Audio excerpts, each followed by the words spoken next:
Well, this past weekend, the two leading Republican candidates for the 2024 presidential election, Donald Trump and Ron DeSantis, both gave speeches at the same time here in the state of Florida. On Saturday night, the former president was speaking in Tampa at a convention of young conservatives, while the governor was here in Hollywood addressing the state's Republican faithful. And joining us to discuss this split screen moment is the host of Facing South Florida, Jim DeFede. Jim, was this a preview of what a Trump versus DeSantis campaign could look like in 2024?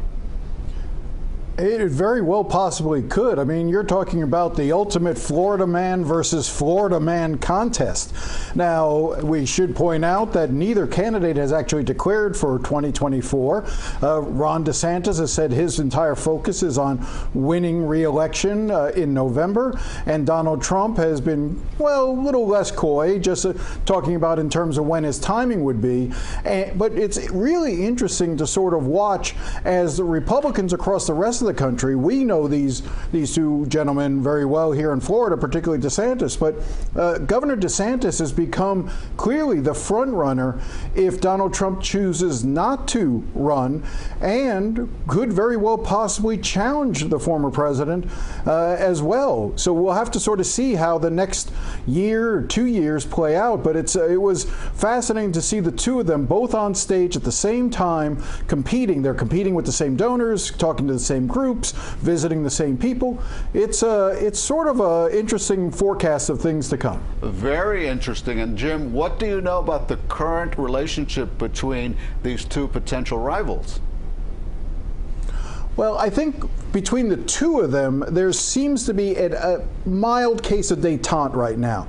There were moments over the past year where the former president was critical of DeSantis, talking about his response to COVID and the fact that the former president was criticizing the governor for not releasing information about whether or not he had received the vaccine or being boosted. In the same time, Governor DeSantis made clear that he was no longer interested and not going to ask the former president to endorse him in his run for re-election. As you remember, Governor DeSantis became Governor DeSantis thanks almost entirely to the fact that the former president, then President Trump, knighted him, basically deigned him to be the Republican nominee.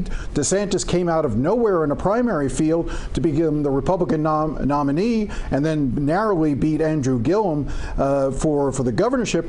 Now, here we are 4 years later, and the governor has said he's not even asking Donald Trump for an endorsement, because I don't think he wants to be beholden to him should he decide to run later. I will tell you this, just one quick note, the camps, the Trump camp and the DeSantis camp, their supporters, they're not liking each other a lot. There's some key figures in both camps that are sort of very bitter enemies towards one another. Let me give you a perfect example. Steve Bannon is very much in the DeSantis camp. Roger Stone, very much in the Donald Trump camp. So you see them sort of clashing from time to time. Jim, interesting to see how those dynamics have shifted in just a few years. Now, I want to ask you about the op-ed you wrote in the Miami Herald. It was a personal one for you, where you talked about your late father listening to the Watergate hearings, and then you tied that into the January 6 hearings that we've all been watching. Do you think the January 6 hearings are having the same impact on the public as the Watergate hearings all those years ago? That is the ultimate question here. What I recalled in the Herald editorial was that in the summer of '73, I was 11 years old, and my father would pick me up from summer camp, day camp each day. And when I get into the car, he was always listening to the Senate Watergate hearings, and he was fascinated by them because my father had supported Richard Nixon, had been a huge Nixon supporter, had defended him.